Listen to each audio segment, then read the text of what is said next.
এটা একটি গ্রাম্য এলাকায় খামার দেখতে পাচ্ছেন।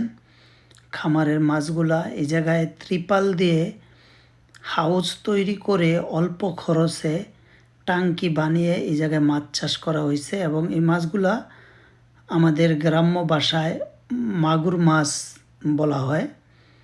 দেখতে পাচ্ছেন এই ট্যাঙ্কির একটি মাছ মারা গেছে, সেজন্য এই মরা মাছটিকে উঠিয়ে কেটে দেওয়ার সাথে সাথে অন্য মাছগুলা তা খেয়ে নিচ্ছে। এ পদ্ধতিতে মাছ চাষ করলে এক ট্যাঙ্কিতে অনেক মাছ একত্রে চাষ করা যায় এবং মাগুর মাছের রোগ খুবই কম হয়, সেজন্য এই পদ্ধতিতে মাছ চাষ করা অনেক লাভজনক।